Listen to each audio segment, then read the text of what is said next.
Hello, everybody, and welcome to the post-match podcast brought to you by the Liverpool Echo in association with NordVPN and the Blood Red podcast. And Liverpool, they're back to winning ways. I don't think we've done one of these after a win for a while, have we? Joining me, it's only Matt Addison. Now, Matt, that was much more like it for the Reds today, wasn't it? Like, for 70 minutes, they were superb. They looked confident.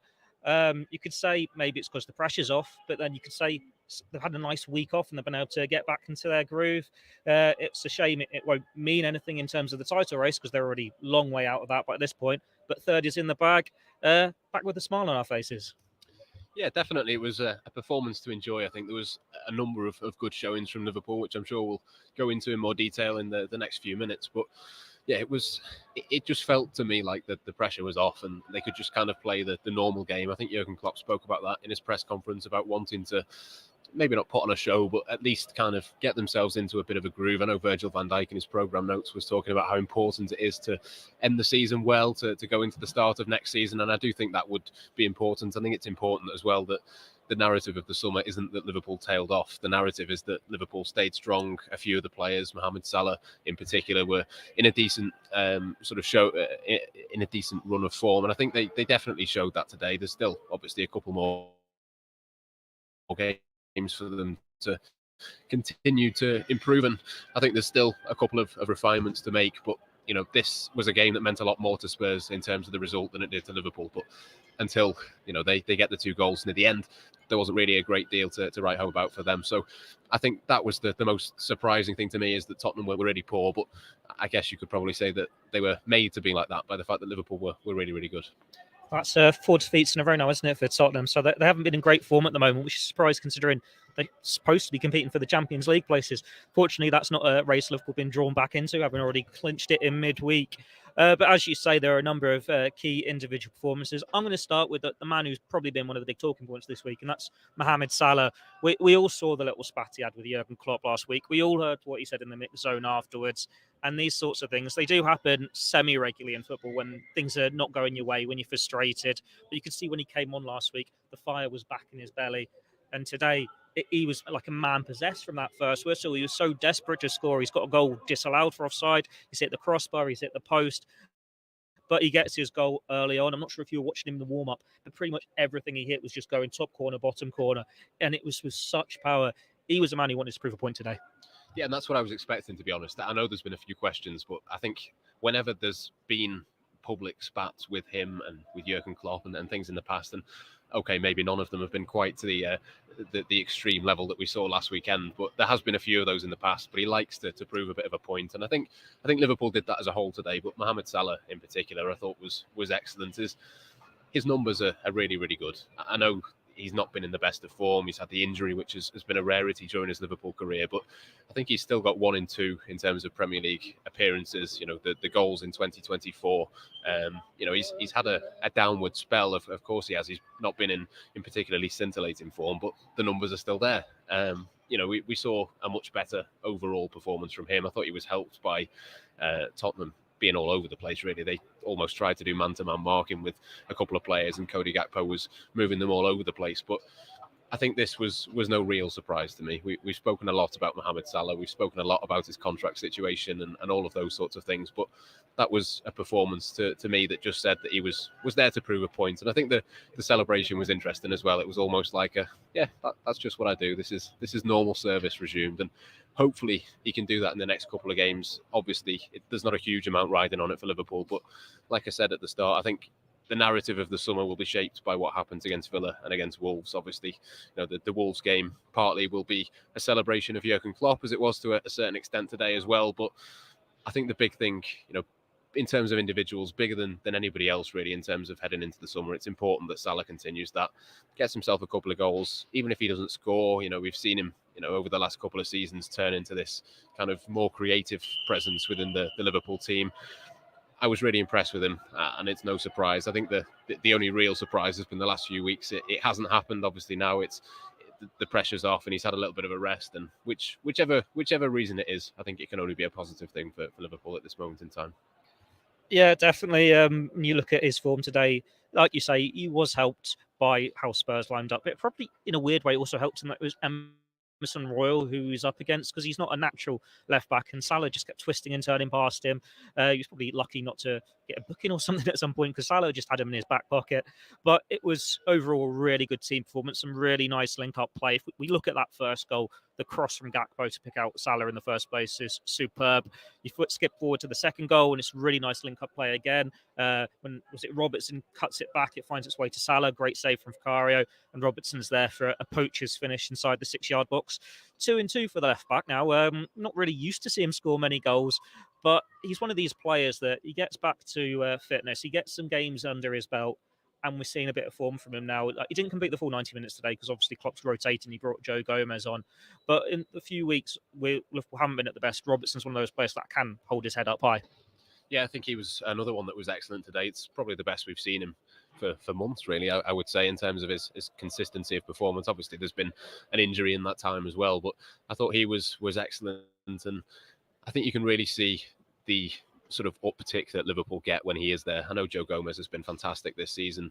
Obviously does well when he comes on as well, doesn't do a great deal wrong, but I can't think of too many players in the world who are better in the position than he is. And I think the volume of injuries really for Liverpool across the season, you kind of forget that Robertson was out for as long as he was. There's so many other players that take the headlines, but I think we saw today from him a performance that showed what he's all about as well. And again, he can be another one that, you look ahead to the summer, the new manager coming in, the new way of playing, not that it's going to be, a complete U-turn from the system that Jurgen Klopp plays. I think he's one of those that maybe one or two people have doubted, similar to Salah almost in terms of the age that he is. Is he starting to get past his peak? But if Andy Robertson can play like he did today, then you've got as good a player as anyone in the world in terms of that position. So yeah, again, really positive, no negatives to say about him. And I think he can be another one that I think will come off and just have a bit of a smile on his face. He can enjoy the last couple of games really of Jurgen Klopp. And it wasn't a massive shock to me that Joe Gomez came on because of what he's done for Liverpool, but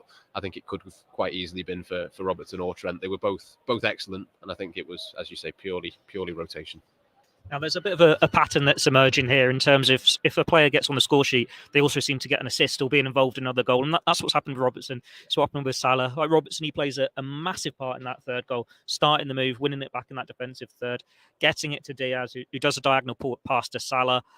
Salah, I think, gets stopped by Royal just about, but then Elliott appears out of nowhere. And this is where this thread will come back later on in this podcast. But it's Elliott, great bit of play to get it back on his stronger left foot. Deep cross to the far post, and Cody Gakpo there with a really good leap to head it home. And when you say things about Cody Gakpo, he's finishing this year, he has missed a lot of chances, but he made it look easy. And we've said there about Robertson, a player coming back from injury, finding form at the right time. Gakpo's another one, and he's been brilliant the last few games. He's getting a few goals as well.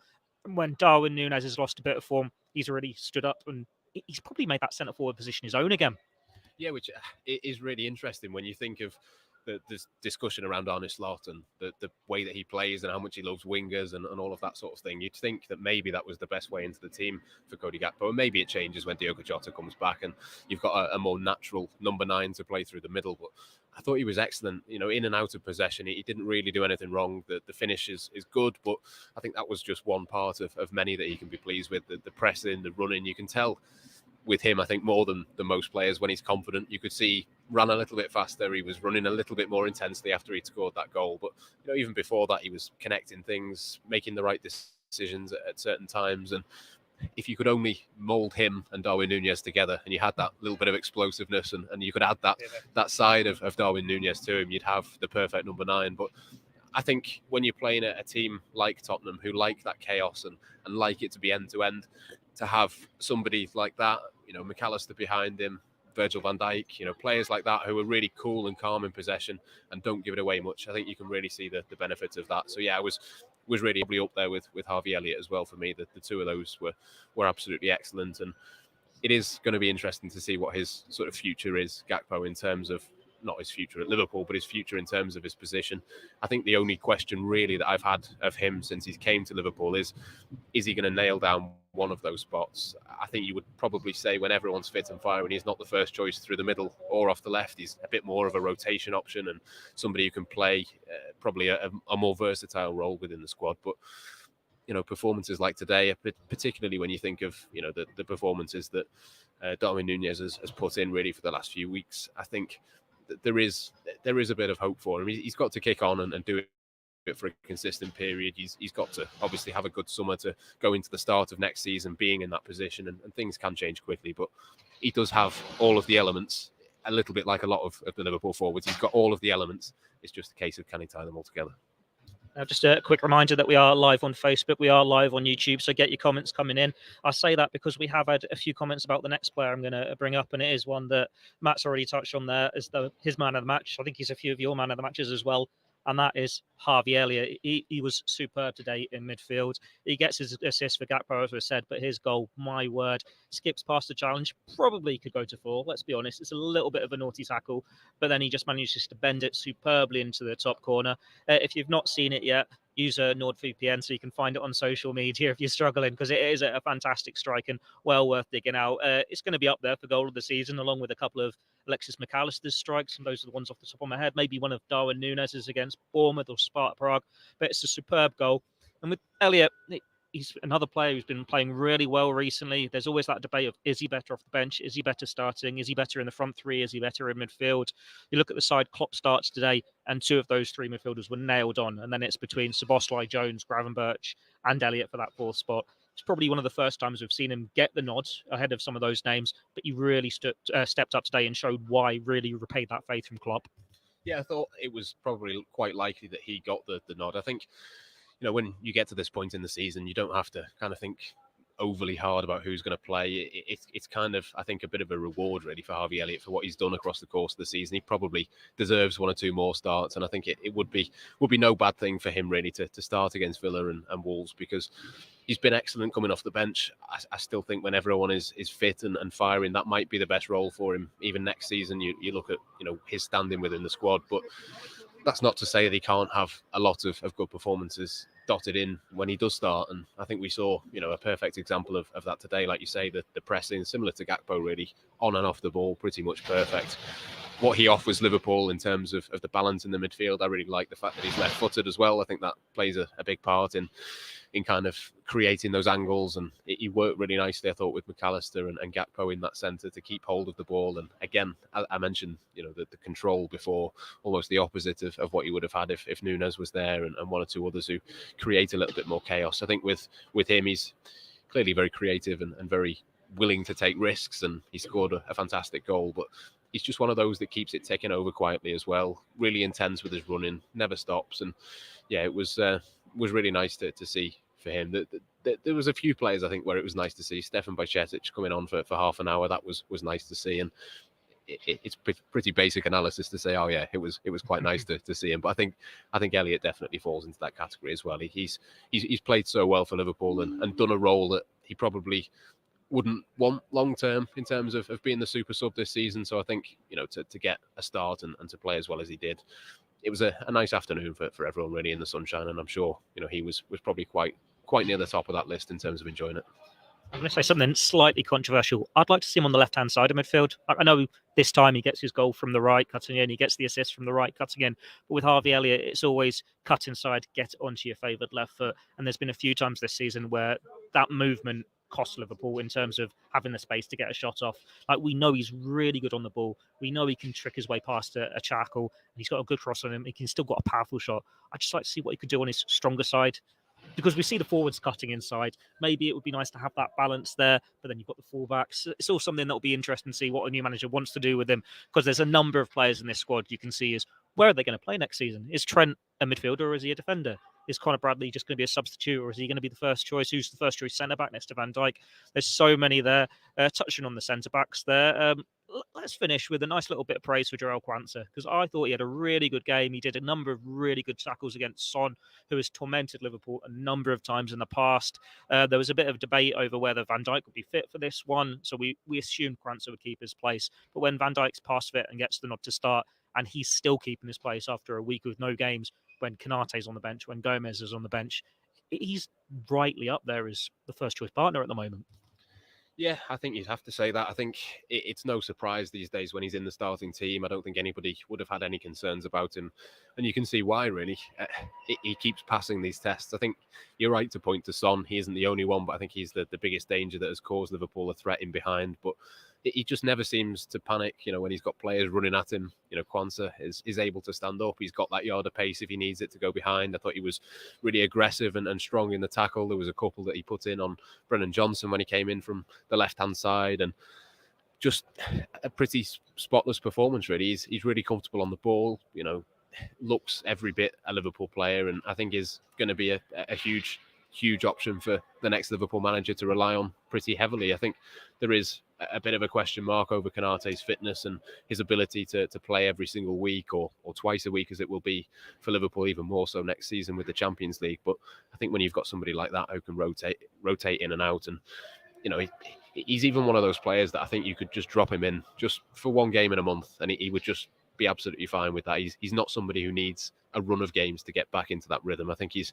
going to be a huge asset for Liverpool. They're going to have to be careful with him not to overplay him and over rely on him, similar to Harvey Elliott. But I can't really give him any more praise than he just looks like a Liverpool centre-back now. And he looks to me like somebody who could, eventually grow into that role for every single game. But in the meantime, essentially just, drop in and out as and when is required. And I think even in a big Champions League game next season, it would be no shock to see him on the team sheet.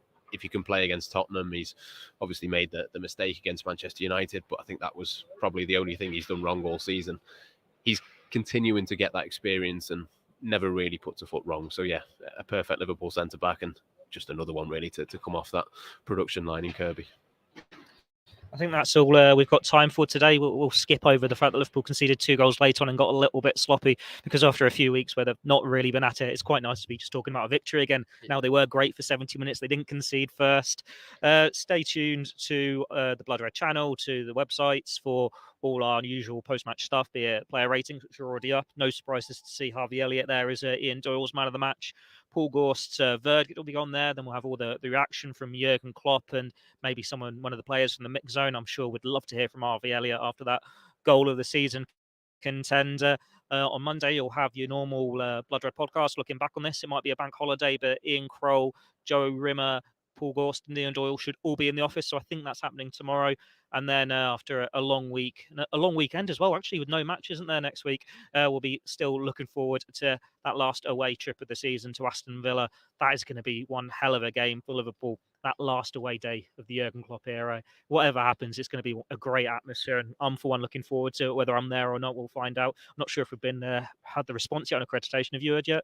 No. So maybe, if we're lucky, we'll have a post-match podcast at Villa Park. If not, it will be in a couple of weeks' time when Liverpool finish the season here at home to Molineux for that emotional Jurgen Klopp farewell.